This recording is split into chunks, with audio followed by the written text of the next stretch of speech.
Ele é conhecido em todo o Brasil pelos seus posicionamentos, principalmente os mais conservadores. Eu converso agora com o deputado federal Jair Bolsonaro. Muito obrigada por vir a Blumenau. Você esteve aqui na cidade para uma audiência sobre desarmamento. Então, eu gostaria de, em primeiro lugar, saber a sua opinião, né, sobre esse projeto do deputado Peninha, que visa aí criar uma nova legislação para o porte de armas aqui no Brasil. Primeiro, revogando esse atual Estatuto de Desarmamento, que só desarmou o cidadão de bem. A bandidagem continua muito bem armada.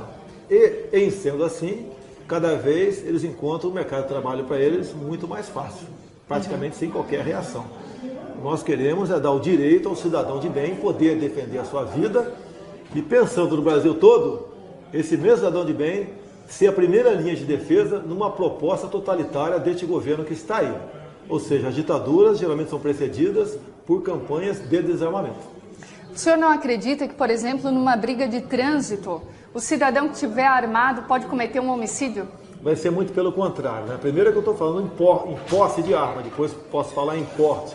Ele sabendo que outras pessoas podem estar armadas, ele não vai dar uma iniciação a um ato absurdo desse aí. E outra coisa, aquele elemento que queira viver na clandestinidade tocante à arma, ele já tem sua arma fria em casa, ok? Vamos ter a chance, sim, daí sim, fazer uma campanha e punir exemplarmente quem porventura esteja com uma arma ilegal. Hoje em dia, eu mesmo disse, por ocasião do referendo de 2005, que caso o voto sim fosse vitorioso, eu ia ter arma fria comigo, né? Desrespeitando a própria lei. E naquele momento eu respondi que a minha vida vale muito mais do que um pedaço de papel. O governo, então, você pode ver, no caso das UPPs do Rio de Janeiro, quando o governo tomou o Morro do Alemão, você viu uns 200 marginais fugindo com fuzil e não fizeram nenhuma operação para conter, para prender ou até aniquilar esses bandidos, caso eles reagissem. Ou seja, a violência se espalhou pelo estado do Rio de Janeiro em nome dos direitos humanos de marginais. Agora, nessa sua passagem por Blumenau, no seu discurso, você criticou muito o governo da presidente Dilma Rousseff. Qual a sua avaliação? Se fala muito em democracia, mas basicamente todas as políticas no Brasil passam pela presidência da República. Ela que é a indutora das políticas mais variadas possíveis. E em haver insucesso, né, a última instituição que paga uma conta muito alta são as polícias, civil e militar, para conter a violência. É uma mulher que mergulhou o Brasil aqui, agora numa recessão, uma inflação aí não vista desde o início do Plano Real. Ela fechou o comércio com o mundo civilizado, apenas o manteve aqui com países pré- ou ditatoriais. Ela deu as costas para o povo brasileiro. Hoje em dia, nós temos a maior taxa de emprego do mundo. Por que eu digo isso? Tem em torno de 40%. Porque para o governo, quem recebe Bolsa Família está empregado. Tá? Quem recebe o seguro-desemprego está empregado. Quem não está procurando emprego está empregado. E a grande prova que eu dou para você no tocante a isso aí, chega a quase 40%, é o número de mortes violentas por 100 mil habitantes. Em qualquer local onde a taxa de desemprego é pequena, o número de mortes também é pequeno. E nós temos uma das maiores taxas de mortes violentas do mundo aqui no nosso país. O que o senhor acha da participação das mulheres na política? Sem problema nenhum, só que se ganhando voto, ok? E eu votei contra aquela emenda que previa dar cotas iguais para elas. Eu não queria dar uma vaga certa para Jandira Fegali, Benedita da Silva, Maria do Rosário, entre outras, que com 20, 15 mil votos teriam um mandato vitalício em Brasília, né? Vocês não brigam tanto por igualdade? Porque agora vocês querem privilégio. Igualdade, eu não voto. Um caso típico que eu cito, meu filho foi eleito em São Paulo, foi o terceiro, né, o partido fez 3, do PSC. Os dois primeiros tiveram mais votos que ele teve 82 mil votos. Caso essa emenda tivesse sido aprovada, uma mulher com 18 mil votos estaria ocupando o lugar dele em Brasília. E as mulheres são apaixonadas pelo meu filho, eu não queria que isso acontecesse. Agora o senhor deu várias declarações polêmicas, uma delas em 2011 que disse o seguinte para um veículo: o senhor preferia que o seu filho morresse num acidente do que se ele fosse homossexual. Olha, o senhor continua com esse pensamento? Isso daí, olha só, são aquelas momentos que você extrapola, né? Explode, né? Eu não penso nisso, porque eu tenho certeza que nenhum filho meu jamais será gay. Você é solteira? Sou. Deixa eu apresentar meu filho depois aqui, tá ok? Você vai conhecer meu filho aqui, tá legal? Eu não tenho da família Bolsonaro, você não nega fogo não. Então eu entendo eu entendo que a questão do homossexualismo é muito mais comportamental do que genético. De acordo com a educação, a criança vai ou não seguir aquilo. Tanto é verdade que o governo quer instituir agora, por decisão isolada do MEC, a ideologia de gênero nos municípios do Brasil. Eu já tive a grata satisfação de saber antecipadamente que isso não será aprovado aqui em Blumenau. Agora eu vou perguntar mais uma vez se o seu filho, o Eduardo, deputado, fosse homossexual, agora que o senhor disse que pensou... Olha, eu sonho com meu filho ser deputado, ser senador, ser trabalhador, ser engenheiro, ser motorista de ônibus. Isso não passa pela minha cabeça. Na cabeça de um pai que é homem, é temente a Deus e honra a família, isso não passa pela cabeça dele, tá ok? Então eu não vou te responder. Você pode novamente a chance de perguntar para ele depois, já que ele vai talvez perguntar hoje aqui. E outra declaração polêmica do senhor foi com relação também a uma pergunta em 2011 no programa CQC. A cantora Preta Gil perguntou o que o senhor acha, né, da população negra. Se, por exemplo, alguém da sua família namorasse um negro. E aí, deputado? Eu vou te comprovar agora aqui a completa... Na época... Vou te comprovar aqui agora a completa parcialidade da imprensa. Você sabia que o mês passado esse processo foi arquivado no Supremo Tribunal Federal? Me responda. Porque a imprensa não divulga. Eu passei 3 anos levando pancada como racista. Ou seja, eu respondi para um laptop as perguntas da Preta Gil. É a única que estava naquele laptop ali. Dei as respostas e o programa CQC inverteu as respostas. Tanto é que eu pedi a fita bruta para a minha defesa e o programa CQC respondeu simplesmente uma coisa para o procurador da República, doutor Janot, que não tem mais a fita bruta, ela foi reutilizada. Ou seja, se o senhor Marcelo Tassi entregasse a fita bruta, estaria fazendo prova contra ele mesmo. Eu sou um alvo compensador, eu vou dar trabalho em 2018. E só calúnia, e só com calúnias eles podem tentar me derrubar. Tanto é que ano passado eu devolvi 200 mil da Friboi que botaram na minha conta por ocasião da campanha. Qual parlamentar faz isso aí? O senhor vai ser candidato a presidente, então? Eu pretendo estar num partido que, por ocasião das eleições de 2018, entre nós, caso alguém tenha condições de disputar a presidência, que fique conosco essa legenda, não seja vendida para o PT como o meu partido vendeu ano passado. Agora, para a gente finalizar, no seu discurso aqui, você falou da época da ditadura. Você gostaria que voltasse essa época no Brasil? Quem tem saudade dos valores daquela época é o povo brasileiro. Okay? Você tinha família, bandido era bandido, polícia era polícia, você tinha respeito, você podia andar de madrugada pelas ruas, tinha direito de ir e vir. O único direito que você não tinha era votar para presidente, governador, capitais e territórios. E o senhor quer isso de volta? Não, olha só, você não tinha isso. O povo foi à rua para pedir o quê? Ele não foi pedir segurança, saúde e educação, foi para pedir direta já. Hoje estão votando. Estão felizes? Não. Então aquela época foi marcante, porque nós evitamos, no dia 2 de abril de 64, foi quando o Congresso cassou o mandato de João Goulart, evitamos que o Brasil fosse comunizado. Hoje eles estão pelo grancismo. Você já viu os currículos escolares, como está apinhado de matérias, inclusive louvando Fidel Castro, Che Guevara, Zé Dirceu, Benedito da Silva, entre outros. A esquerda toda é louvada. Uma Comissão Nacional da Verdade, onde a Dilma Rousseff indicou 7 para compô-la. Que imparcialidade tem essa comissão? Eu até na tribuna da Câmara fiz um discurso, né? Vale a pena falar aqui bem curtinho, 10 segundos. Eu comparei a Comissão da Verdade àquela cafetina que queria escrever a tua biografia, que agora é não autorizada. Escolheu 7 prostitutas. A cafetina é Dilma Rousseff na forma pejorativa aqui. No final da história, qual é o relatório final das cafetinas? Ou melhor, das prostitutas, que a cafetina tinha que ser canonizada. Essa é a Comissão da Verdade de Dilma Rousseff. Não seria um preconceito da sua parte com relação às mulheres, senhor? Mas o que as mulheres têm a ver com Dilma Rousseff? Uma repórter perguntou para ela, por ocasião do kit gay, se ela era homossexual. Ela falou, não vou nem discutir isso aí, com deboche. Ou seja, ela preconceituosa com os homossexuais. Por que não diz? Por que o filho, o neto dela, não se submete ao kit gay nas escolas? Nas escolas não. Bota lá dentro do Palácio do Planalto para aprender o kit gay. Está escrito aqui, ó, é para o público infanto-juvenil.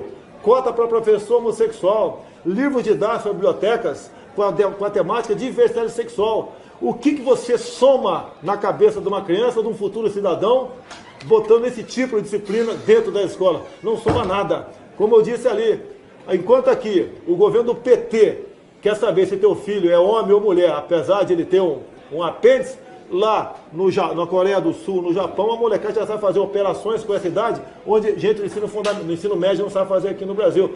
A educação é uma coisa que tem que ser tratada com respeito. Não é botar a criança o tempo todo dentro da sala de aula, não. Você tem que dar meios para a pessoa trabalhar.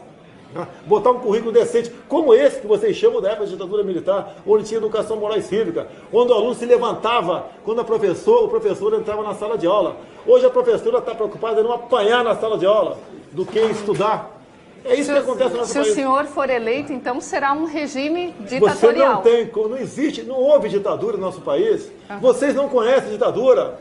Vê as damas de branco em Cuba, que Dilma Rousseff e Lula tanto admiram. Vê o regime na Coreia do Norte. Lá tem ditadura. Vê como está na Venezuela. Vê se o Brasil naquela época era uma Venezuela. O brasileiro tinha como sair e ir e voltava para qualquer lugar do mundo. Tanto é que nós lançamos a campanha. Brasil ame ou deixo. Para de fazer aquele proselitismo todo, de se vitimizar como esse pessoal da esquerda que diz que foi torturado. Se pegar qualquer presídio aqui do teu estado, perguntar para um preso se está sendo bem tratado, falar não, vai falar que está sendo torturado. A esquerda se vitimizou, treinaram em Cuba, pegavam o dinheiro da Coreia do Norte, faziam sequestro de autoridades aqui, sequestraram aviões, matavam gente, faziam barbaridade aqui, botavam terror, estudaram o mínimo manual de guerrilha do Carlos Marighella, que o grupo do PAC, Proletários Armados para o Comunismo, de Cesare Battisti, usou nisso também. Depois que o PT conseguiu dar asilo e tirar da cadeia o Cesare Battisti, estava morando até pouco tempo no apartamento de Luiz Eduardo Grial, homem que foi condenado por 4 homicídios na Itália, e o processo é reconhecido como legal pelo Tribunal de Direitos Humanos da Europa. Será que o pessoal não acorda que nós estamos indo para a ditadura? No livro escolar se ensina, né, para o moleque o capitalismo é o inferno, o socialismo é o paraíso. Acordem para isso. Esse pessoal que está no governo não está preocupado com democracia. Eles querem o totalitarismo. E para chegar lá, você tem que primeiro desarmar o povo, desacreditar as instituições, esculachar com os valores familiares, atacar as igrejas, as religiões, como se faz em parada gays, por aí afora, etc. É isso que acontece. Daí chega a hora deles realmente botar ali, através do regime de exceção, fazer valer o seu valor. E as Forças Armadas, graças a Deus, pelo seu Exército, pela sua Marinha, pela sua Aeronáutica, são instituições que são o último obstáculo para a imposição do socialismo, que é o nome de fantasia do comunismo. Tá certo, então. Deputado, muito obrigada pela tua entrevista.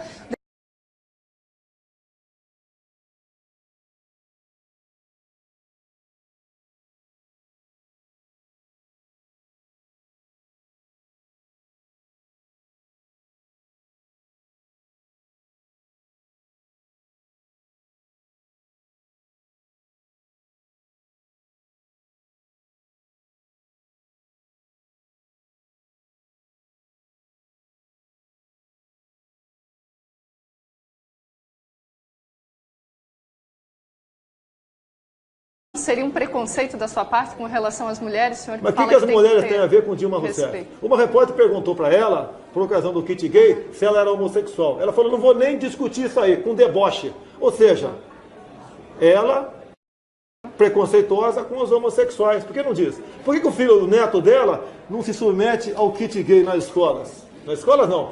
Bota lá dentro do Palácio do Planalto para aprender o kit gay. Está escrito aqui, ó, é para o público infanto-juvenil.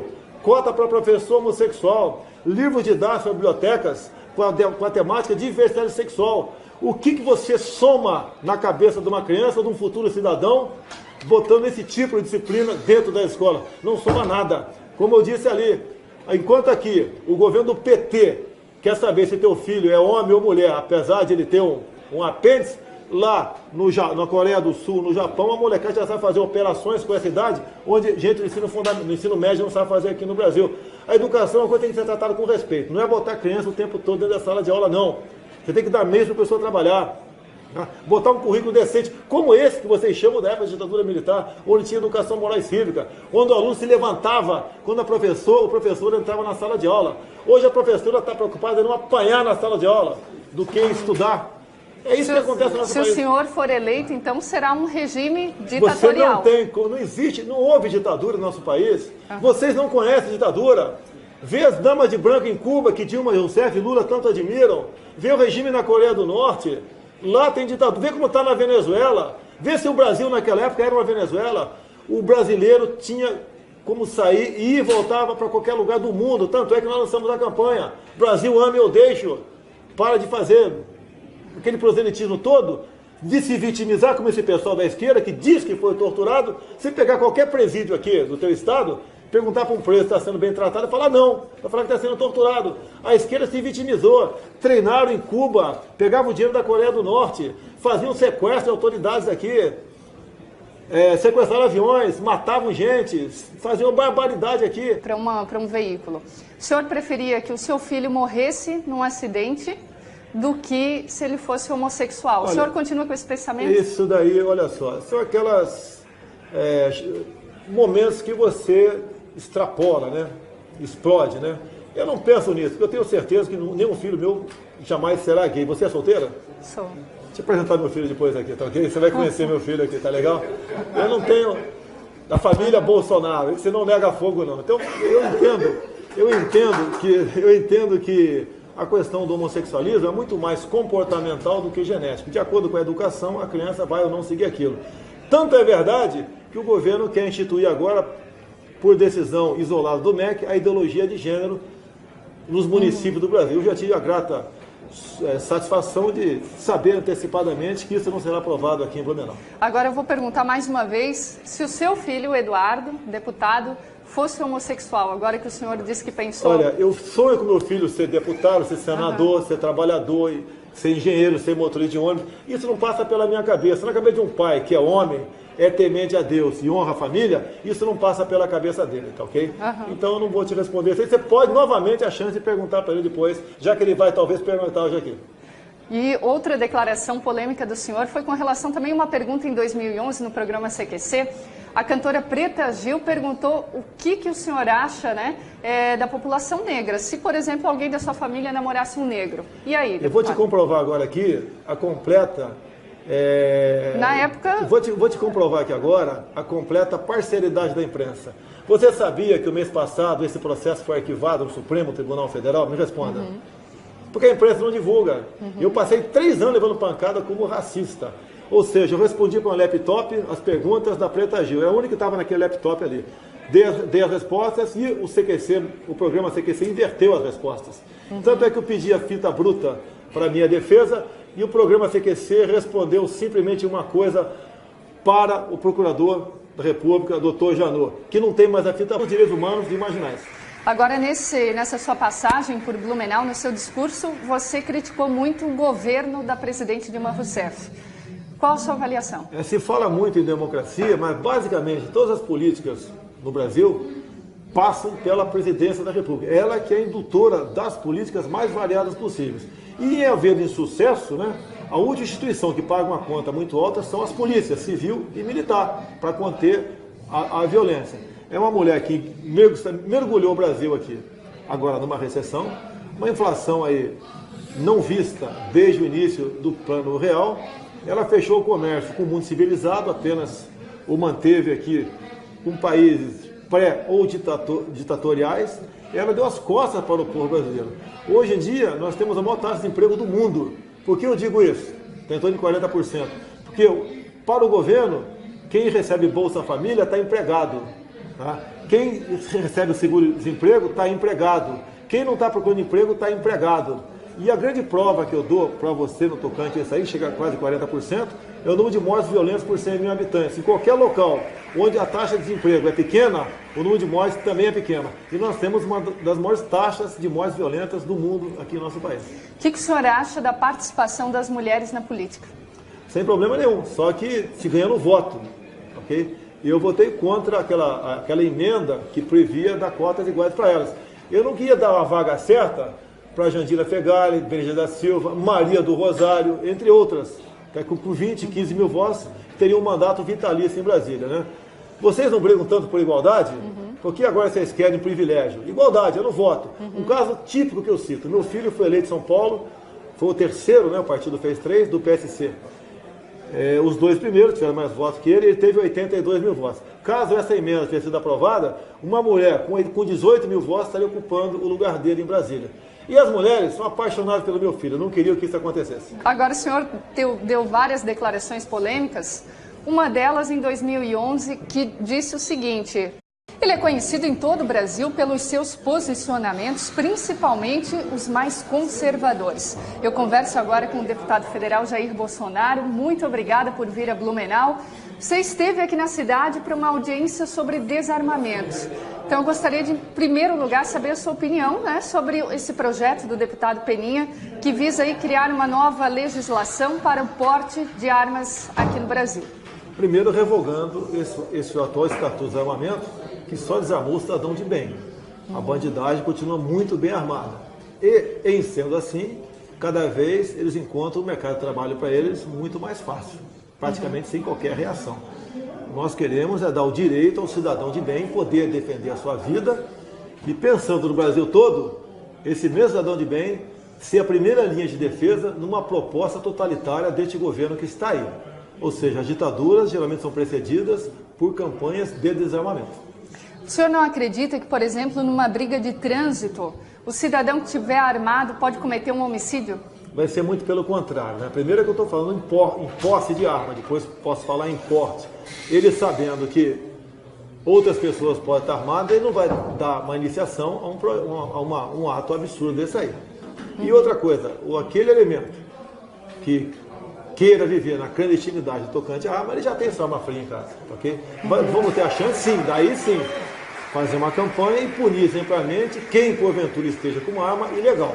Hoje em dia, eu mesmo disse, por ocasião do referendo de 2005, que caso o voto sim fosse vitorioso, eu ia ter arma fria comigo, desrespeitando a própria lei. E naquele momento eu respondi que a minha vida vale muito mais do que um pedaço de papel. O governo, então, você pode ver, no caso das UPPs do Rio de Janeiro, quando o governo tomou o Morro do Alemão, você viu uns 200 marginais fugindo com fuzil e não fizeram nenhuma operação para conter, para prender ou até aniquilar esses bandidos, caso eles reagissem. Ou seja, a violência se espalhou pelo estado do Rio de Janeiro em nome do bruto, ela foi reutilizada. Ou seja, se o senhor Marcelo Taz entregasse a fita bruta, estaria fazendo prova contra ele mesmo. Eu sou um alvo compensador, eu vou dar trabalho em 2018. E só calúnia, e só com calúnias eles podem tentar me derrubar. Tanto é que ano passado eu devolvi 200 mil da Friboi que botaram na minha conta por ocasião da campanha. Qual parlamentar faz isso aí? O senhor vai ser candidato a presidente, então? Eu pretendo estar num partido que, por ocasião das eleições de 2018, entre nós, caso alguém tenha condições de disputar a presidência, que fique conosco essa legenda, não seja vendida para o PT como o meu partido vendeu ano passado. Agora, para a gente finalizar, no seu discurso aqui, você falou da época da ditadura. Você gostaria que voltasse essa época no Brasil? Quem tem saudade dos valores daquela época é o povo brasileiro. Okay? Você tinha família, bandido era bandido, polícia era polícia, você tinha respeito, você podia andar de madrugada pelas ruas, tinha direito de ir e vir. O único direito que você não tinha era votar para presidente, governador, capitais e territórios. E o senhor quer isso de volta? Não, olha só, você não tinha isso. O povo foi à rua para pedir o quê? Ele não foi pedir segurança, saúde e educação, foi para pedir direto já. Hoje estão votando. Estão felizes? Não. Então aquela época foi marcante, porque nós evitamos, no dia 2 de abril de 64, foi quando o Congresso cassou o mandato de João Goulart, evitamos que o Brasil fosse comunizado. Hoje eles estão pelo grancismo. Você já viu os currículos escolares, como está apinhado de matérias, inclusive louvando Fidel Castro, Che Guevara, Zé Dirceu, Benedito da Silva, entre outros. A esquerda toda é louvada. Uma Comissão Nacional da Verdade, onde a Dilma Rousseff indicou 7 para compô-la. Que imparcialidade tem essa comissão? Eu até ela tocou na Câmara, fez um discurso, vale a pena falar aqui bem curtinho, 10 segundos. Eu comparei a Comissão da Verdade àquela cafetina que queria escrever a tua biografia, que agora não é autorizada. Escolheu 7 prostitutas. A cafetina é Dilma Rousseff na forma pejorativa aqui. No final da história, qual é o relatório final das cafetinas? Ou melhor, das prostitutas, que a cafetina tinha que ser canonizada. Essa é a Comissão da Verdade de Dilma Rousseff. Não é